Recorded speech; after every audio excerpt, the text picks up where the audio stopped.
Future Talks, and today I'm speaking with Sunday Lam. Now, Sunday Lam is actually doing his degree, his Bachelor of Science, majoring in environmental science. Um, Lam, Sunday's actually come from a very interesting background. So, from the streets of Hong Kong to Garywood in Victoria's uh, Western District. Sunday has actually been very much focused on traditional culture and the exploration of food and Indigenous agricultural means. And I know you've got a few things on Sunday, but welcome to the show. Thanks for having me, Dean. I'm happy to be here. I'm really passionate and keen to share what I know for the rest of the world. And yeah, absolutely. Native ingredients, that's the future. That's the future I see, and that's the future for everybody. Yeah, absolutely. Well, there's so much we don't know. I mean, over the last couple of years, things like acai or even, Alaskan blueberries, for example, have been shown to be high in antioxidants and free radicals and all the good stuff for our bodies. So we don't really know what's in a lot of the native ingredients. One thing I do know is that they were able to sustain one of the world's oldest living cultures for 60,000 plus years. So there must be more to it than meets the eye. It's definitely worth looking into. For sure, for sure. And I think this, like what I'm trying to do, addresses much more than just food, much more than just like doing environmental action. It's actually, culture. It's a living culture that we're talking about here. It's about, cultural awareness as well as, solutions to climate change. Yeah. So I have a passion. I'm a cook. I'm a barista myself, and it all lines up. Everything is connected. Yes. And culture is storytelling. It transcends beyond our personal lifetime. It's ancient wisdom.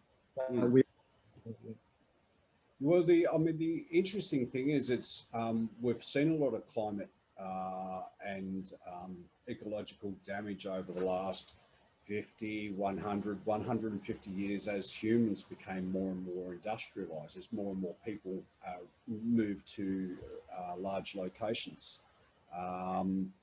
What we're seeing is a return to traditional practices, even applicable in today's day and age, but return to traditional practices is more sustainable for our land and country. Absolutely. So my major is in environmental sustainability, and that's what I'm really passionate about. And from my understanding, sustainability as of now really requires enterprise and business having a structure, in place where we can generate the revenue to then go back and incentivize the conservation action. That is sustainability, and it requires top-down, governance and also bottom-up. People actually on country doing this stuff. And I'm very lucky to have met a few of the activists myself, and I'm good friends with a lot of them. Well, it's the sort of thing, the more you do become aware of it, the bigger that particular network grows. So when you're in amongst people who are thinking, at least questioning the old models, it's a good thing. And what I was going to do Sunday was talk about you as the future of not only Australia's, but the global sustainability movement. So I guess the flip side of that is when you talk about a bottom-up approach, what can we as consumers or as regular folk, what sort of things can we do to make our lives more sustainable? That's a really good question. And there's so many things that we can do, our everyday habits, our behavior, and then start questioning those habits, thinking, well, what's the end point?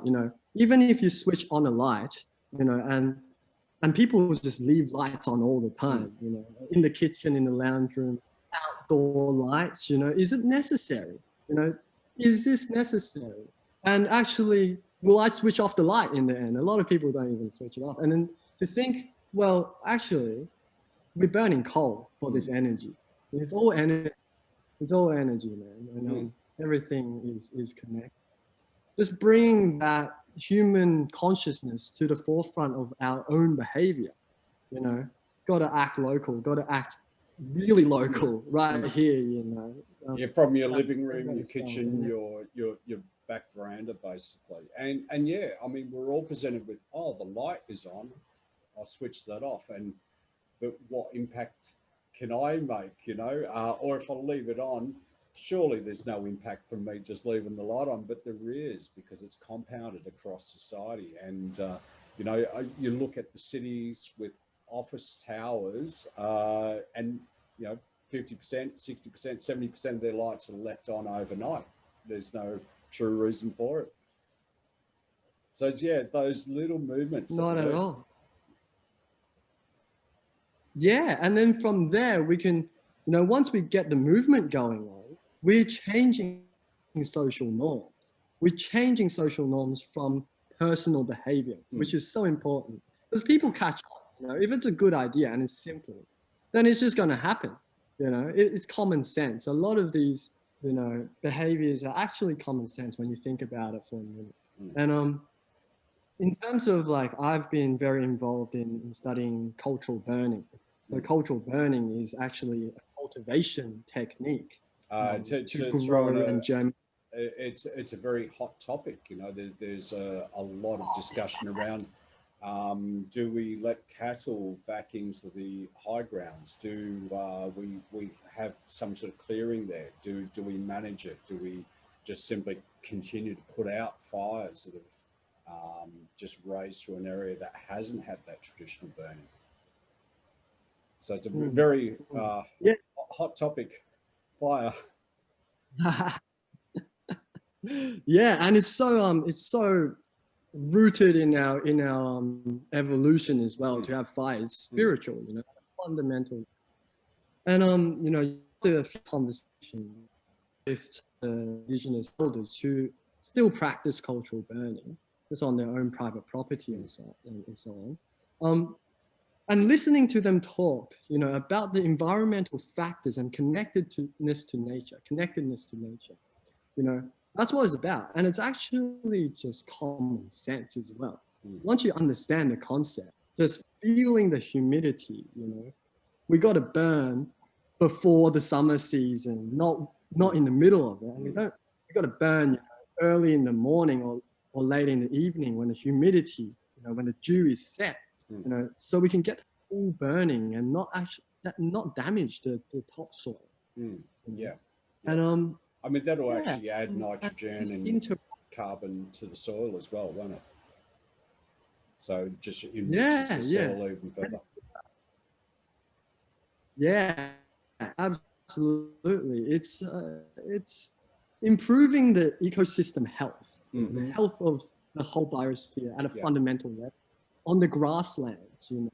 And when we're talking about ecosystem restoration to pre-colonization, it's like, if you read a little bit about the journals, you know, there are documentation and literature about how all these fields around the Grampians especially used to be yam fields. It was yam daisies as far as I can see. You know, that's what Thomas Mitchell talked about in the Black Emu by David Pascoe.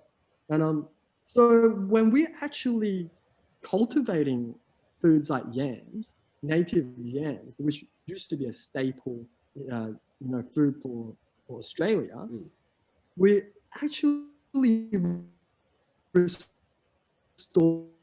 the ecosystem. Really powerful, right?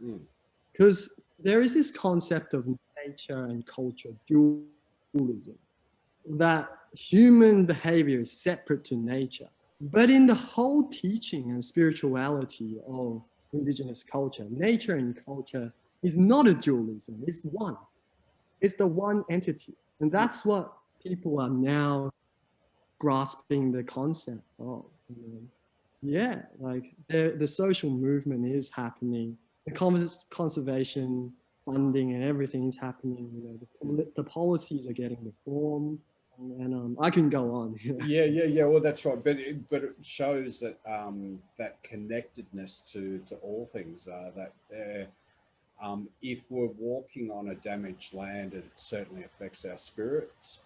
We know that we're in a natural environment and there's still pristine environments. Luckily, in Australia, we need to be smart about that for the future. But when we're in that environment, we certainly feel a lot more open, a lot more relaxed, a lot more connected to land and spirit. I mean, I have a bit of a romantic view that this is an ancient land. The whole world is an ancient land, but we as a generation have the potential to reconnect with the spirit of the land. And of course, that starts from a respect of self, respect of environment, community, land, globe, and eventually, in generations to come, what is our place in the solar system? What is our place, in a great?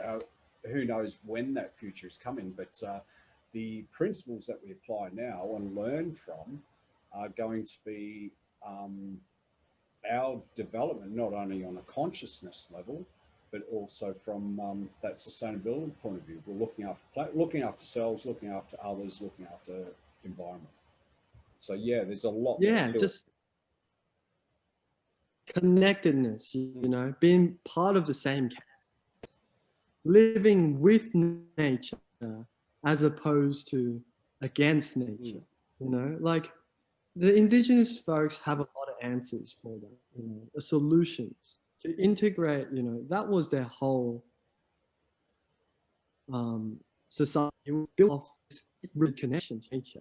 And yes, that's really, I feel like modern society has so far diverged, from this touch, being in, I've got plenty of friends in Melbourne, some of which, understand this spirituality. But some, you talk to most people in the city and they think that you're crazy. It's actually, that, hippies get criticized.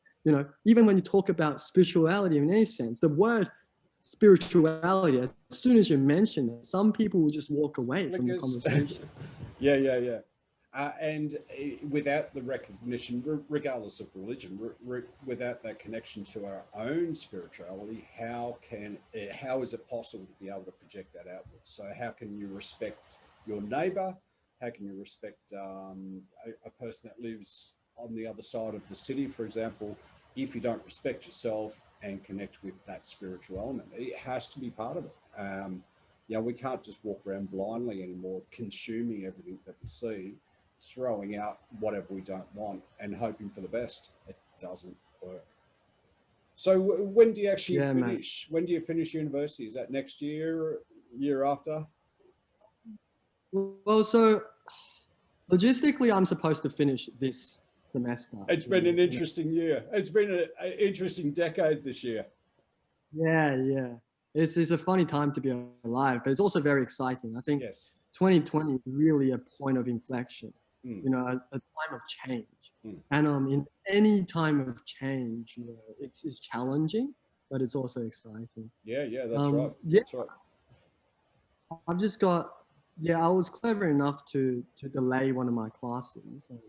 I'll be finishing next semester, which is, I really enjoy studying. I don't want to rush myself. So I found that in first year university especially, I was just cramming in all this science, all this knowledge, all these facts, into my head. And I don't remember most of them. Because you will. You will. Everything we do, every tiny little experience and piece of knowledge and piece of learning It doesn't matter if it's ready for us right now, but at some point you'll be able to draw upon that experience. But the simple act of expanding our knowledge actually creates the neural pathways within ourselves to learn even more and be open to even more learning. So yeah, you're on the right track. Even if you don't remember which T needs crossed and which I needs dotted, it's the general perspective and intent. So I've just lost my visual notes, but it's Earth Care Organization. Is that right? That's right. Yeah, good. So ECO for sure. yeah, Yeah. ECO. I like it. It's simple and it makes sense. So you're the founder of ECO, so the Earth Care Organization. Of course, the links if you want to learn more about what Sunday's up to and his message, yeah, just follow those links that are coming up. So tell me a little bit more about ECO, or should I just say ECO? Oh yeah. That's the acronym. You know, it was spent a day thinking about it. You know, I wanted just to really create a network. You know, a foundation for people to connect. And I find that a lot of people in Australia, in Victoria, in Melbourne, want to do this. You know, they want to help the world, but they don't have the opportunity to do so. And it's not convenient, right? We live in a convenient society where convenience culture is the dominant paradigm. So I want to just connect the different universities, first of all, because that's not happening on a student level. Yeah, at a student level. Yeah. So yeah, connecting the conversation. The conversation. And what we've seen in the past is university to university, business to business, individual to individual haven't been sharing what we know. This is the age of storytelling. We know that storytelling is a major part moving forward. We've got to understand the old world in order to make sense of the new world. Sunday is that people like yourself. Look, I'm not gonna put myself in the crusty basket just yet, but your generation now has all that skills and experience from the 60s, the 70s, the 80s. Yes, raising voice, saying that enough is enough, whether it's a big corporation, it's government, you're not afraid, and there's connection. Even if we're not physically present, there's a connection to others in the tribe. So where do you see your place in the big picture? In the big picture, I think my personal challenge and is importantly, where do you see humans thinking more sustainably in 25 years, 50 years, and even 100 years from now? So, in my opinion, like the system needs to change. This is systemic change is really what we need, what I'm trying to tackle at, right? Changing these social norms, the culture, reigniting the cultural values of Australia, and actually learning and applying skills, and that will change the world, global scale. You know, what I'm trying to do here is create an economy, and you know, with any economy, even if it's the most small local economy, it will have an impact on the global scale. And you know, definitely in modern time right now, we're so interconnected with technology. Globalization is real, and it's a really big opportunity to unite as a world, right? And I think this is where social enterprises are the key, right? We can start trading and communicating and sharing ancient knowledge, ideas, and culture across borders.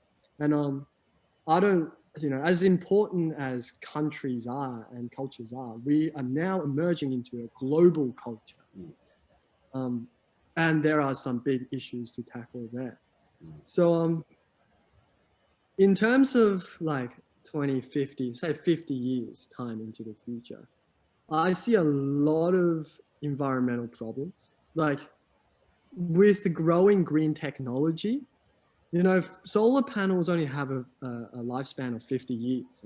So what's going to happen after 50 years? You know, that's a really big chemical problem, a pollution that we have to deal with. And I've been thinking about this topic for the last few months, and like, yeah, really, from my understanding of any environmental science, prevention is key to detrimental effects. You know, the costs are so much lower if we have a rigorous plan to prevent any of these damages. You know, cut out the negative spiral before it goes out of hand. It applies to bushfires as well. You know, absolutely. Yeah, with the coming season and the memory of last year still very fresh in our minds. Yeah, it's certainly bring community into be taking it ready to take action is the most critical thing. We're effectively first responders for our environment, and here we are. That optimism that you speak about is certainly, it gives pause for thought. So yes, we can install solar on our roof to cut down the amount of coal and electricity that we're bringing in from generators or fossil fuels. But environmentally, those panels themselves do have a limited lifespan. So what are we going to do with those? I do see research that they're thinking of better ways to harness solar energy, and certainly in combinations with wind energy, other green type technologies that are coming to the fore. So, but again, we've also got to think, yes, we're trying to cut that point where we're no longer turning to fossil fuels, but what is the cost of what we're doing now? I don't hear that conversation very often. What are your thoughts? Yeah, I think we're very obsessed with chasing the new and novel technology, right? And we don't stop to think the end point. What's the end point of this technology? Are solar panels even recyclable? Are batteries recyclable?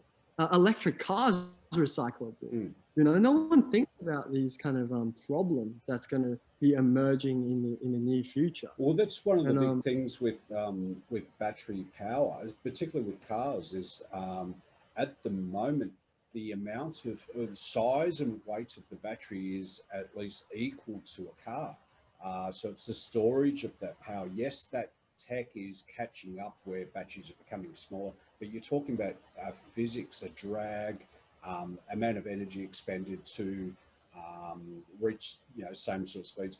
It'd be great driving a Tesla around it, whatever it is, $250,000, but it's not quite the answer. Half the weight of that car is battery.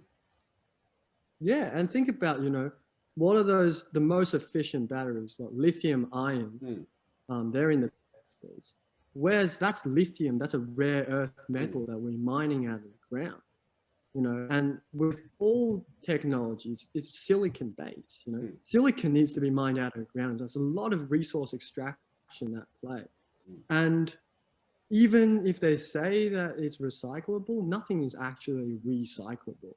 There's a lot of energy to even recycle it. And then you've got decay and half-lives of chemicals. And we're left with a lot of chemical pollution. And then, this is where, well, can technology actually be the solution? Are actually problems of the future. And now's the time to start thinking about that.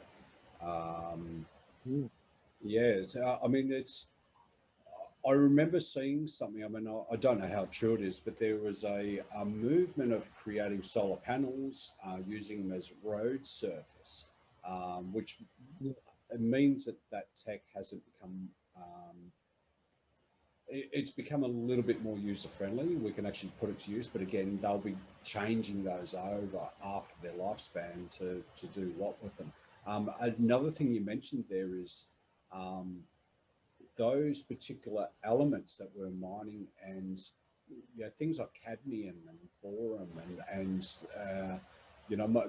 my high school chemistry is failing me, but I know that we're taking these very, very scarce little elements within our earth, very, very hard to find, very costly to retrieve, very costly to the consumer, and that's being used as batteries. Surely there's better ways of thinking about that. Absolutely. And really, it's just bringing awareness to the fact that this is something we need to think about. Because we have pretty clever people in this world, who are more than capable of finding solutions, and also just realizing that maybe this isn't the answer. Maybe going old school and learning the traditions. Maybe that's the answer. Yeah, I'd say at least part of the answer. Yes, absolutely. Integrate the knowledge into modern society, and of course, we can talk about rare earth metals, but also very real in the Grampians right now has been talk about copper mining. Copper is so essential. It's not super rare, but it's telecommunication. It's in everything. It's copper. And they've done the exploration, sampling, and the testing for copper in Victoria, and they're proposing to mine from the Grampians region all the way to the northeast of Victoria. So we're in the southwest at the moment. That's going to generate a massive economy and a massive damage to the environment as well. And how can we actually stop this? How can we create an alternative economy, a socio-political, cultural barrier to prevent the mining? Well, really, the answer is, I think, natural habitat restoration, cultivation of yams on the country where they're proposing to mine, and then taking those ingredients, trading it across Victoria, across Australia, and even internationally. Like, we have a lot of the pastures foreign investments. A lot of Chinese, Europeans, so on, are buying up all the farmland. They're not actually managing it. They're not cultivating anything. They just got land that's ready to burn, essentially. That will just go up in flames, sweeping fires across the plains. Turn on the water. And then so much pollution and so on. To put it in context, we have in the Grampians a 12-day hiking trail, a new peaks trail being built right now, and my housemates are part of the team that's doing that. This is a massive opportunity in the near future for industry, for ecotourism. There is going to be state of the art. There's only one Grampians in the world, and they're going to build a 12-day hiking trail where we can actually cater for the people. We can be, harvesting these yams and wattle seeds and everything that's, native grains that's super nutritious and delicious as well, if we cook it right. And do some really hearty cooking for the folks, coming out of the city from regional Australia, who want to experience something real and something of culture. So, I'm really passionate about cooking. I love cooking. I love cooking on wood fire. That's the go. Getting right back to the primal elements. I mean, we were talking elements before, but that the smell of the smoke and the food itself, and being in control of how much heat is that. I totally get that. It's Absolutely. It's absolutely Preaching to the choir. Yeah. I see myself as a fire artist. I really love constructing fires, all about geometry and airflow, and just looking into the color. We call it the bush tally, sitting around and watching the bush tally. Also, Sunday, we were talking earlier about recognition of ceremony and recognition of traditional ownership and so on. Like, for anyone that's listening, I would urge you strongly to go and witness Welcome to Land ceremony and participate if you feel compelled. But the participation in something like that can recenter and reground us to the reality of what we have. Have you had the opportunity to take part in and participate in any ceremonies? Oh, absolutely. Just before I go into that story, I'd love to, I just want to take this moment to acknowledge and recognize the traditional owners of this land. Um, we are currently in Garywood in the Grampians, and this was and still is a ceremony, a place of ceremony and spirituality for the nation, the people of the Koori Nation. Um, it's an interaction between Jadwajali people and Japurong people. Mm. So it's a really significant place. It has over 80% of the rock art in Victoria, and it's a hub for culture, nature, and spirit. Mm. Yeah. So And even further down the southwest toward the Warngundidge, yeah, one of the world's oldest man-made structures is the eel farm down there. yeah, There's talk of eel being traded all the way up through that food trail across the Garywood into modern Queensland and even further into Papua New Guinea. So it's talking about tradition, talking about respect to single ingredient. There it is there. So, I mean, most people sort of go, yams, no way, they taste horrible. Do you have any recipes for yam? look, I'm still to learn a lot of these bush tucker recipes, and really, look, in my opinion, cooking good food is about good ingredients, fundamentally. Good, even good salt, Yes. having good salt makes all the difference. And to get the best kind of ingredients, you just got to grow it yourself. Yeah, yeah. It's about the right nutrients, all the chemistry, the biochemistry, Mm. and putting love into The what you. soothing calmness of being in your own veggie patch. Oh yeah, it's a meditation, really. It's a it's an experience. Mm. And that's part Um, of that mindfulness, the connection to land, connection to food, to water, to the air, to the environment. And yeah, yeah, sometimes the environment will give you a shake and say, "Hey, I'm in charge," and that's just the way it goes. But yeah, and there's nothing like yeah, picking something that you've grown yourself to share with friends, family, or even if it's just yourself. yeah, absolutely, man. I was living in Japan last year and learning Japanese culture and culinary. And before every meal, we say "itadakimasu," which simply means to acknowledge and be Mm, thankful for the food. And mm, that's really important when you eat food and you taste every bite, right? And mm, think of all the hard work that goes into mm. it. Everything tastes better, Yeah. instantaneously. Yeah, well, Mm. I mean, I live in town, of course. I live in an apartment, a big community of people all around me. But as a Melburnian, of course, I love going out for a coffee and, just sit there without, say, how did this thing magically appear before me? It doesn't, that someone has taken a seed and planted it into the soil, grown a seedling, it's turned into a tree, they've then gone and picked the berries, someone has roasted it, it's been transported all the way along. Yeah, we could talk about the sustainable options in there, but just to recognise that this extra strong macchiato is grown from a seed, and there's been love and attention and process applied in many steps just to get a coffee. A lot of us just finish it and toss it away. It's all done. But what you're But talking really, about is that total respect for that whole cycle. that's love and passion. Look, I'm a passionate barista. I love making coffee, and I love it because when I put energy and love into every cup of espresso or latte, whatever, people feel that. People can taste it. Mm, And when you get the feedback and then people are like, oh wow, that's a really fulfilling sensation personally. mm, This is why I'm still active in the trade.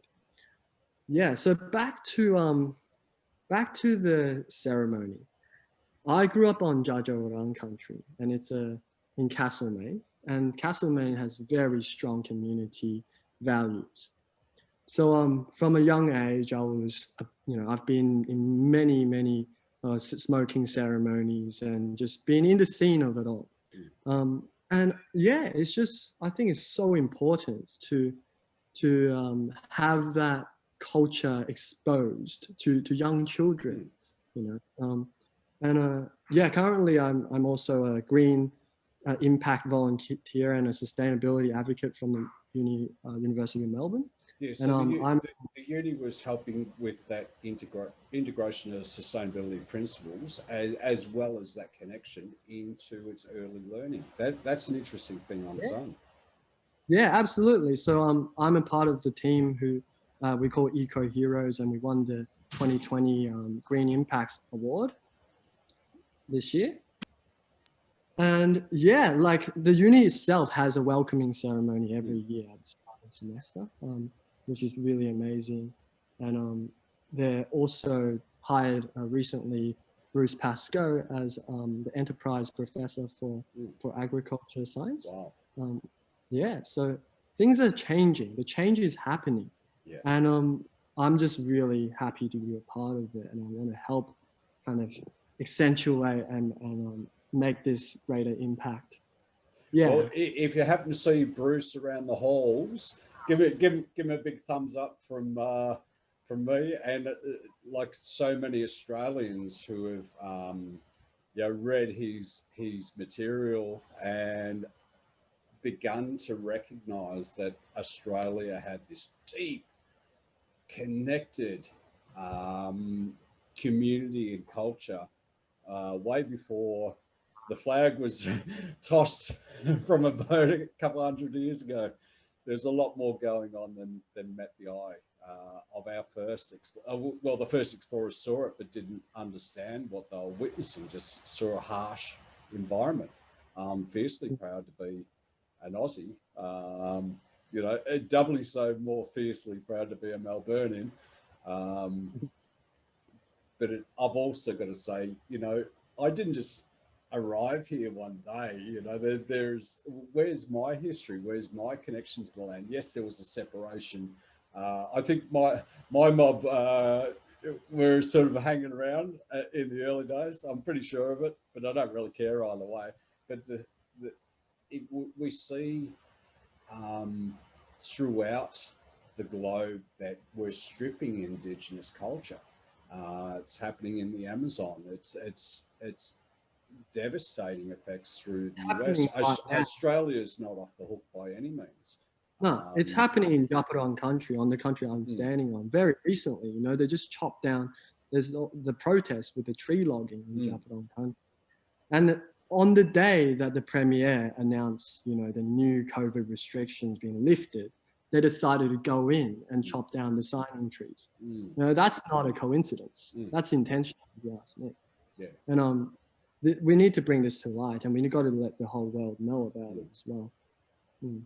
Back to ceremony. Back to ceremony. I was just talking to Uncle Brendan, who is an elder here, and he was telling me, with this new 12-day hiking trail, what should happen is that the mob should initiate a smoking ceremony at the start of each expedition, each 12-day hike, right? And really connect people to the culture and the nature of this place. To have that, just that, even in the act of a smoking ceremony, you don't have to say much. The act of this event will frame people to give more respect to nature, and you can be telling some stories of creation and so on, and it will really give that extra spark to the experience of hiking in Garywood. Yeah, and then to come back, do 12-day, it loops around, comes back, and then doing a closing ceremony as well, and welcome them back to country. That would be really amazing.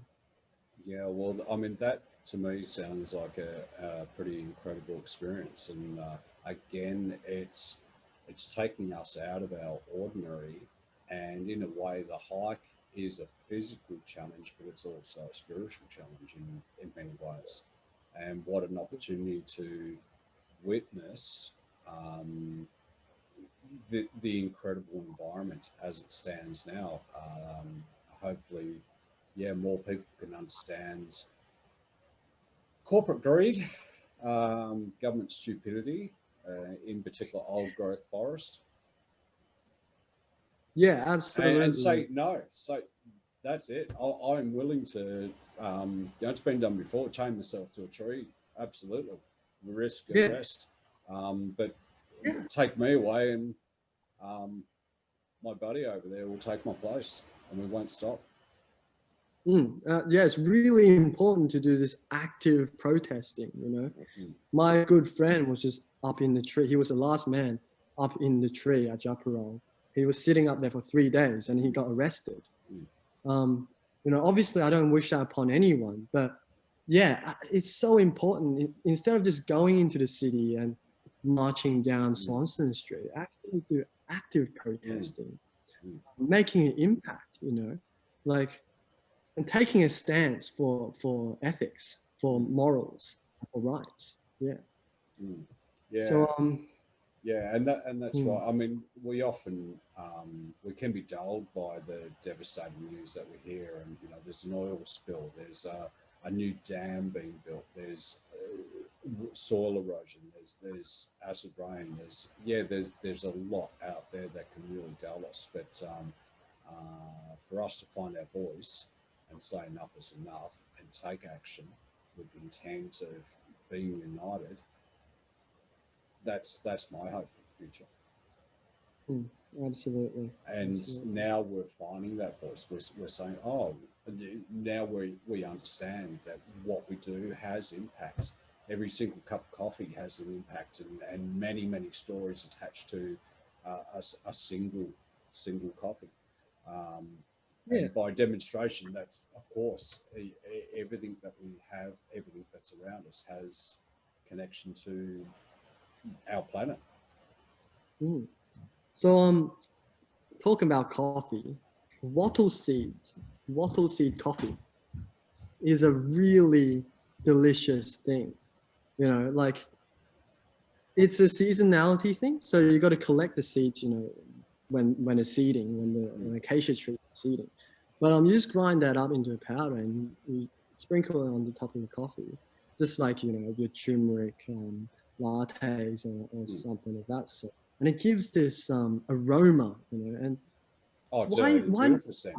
no one knows about this, you know? Mm. Like Well, I there's did hear something just recently. It was only a week or two ago that there was a group down um, the Lakes Entrance sort of area where they're working with Indigenous custodians and they're gathering in season, but they're bringing it together as a cooperative, and then marketing those products and not deliberately going to plant more.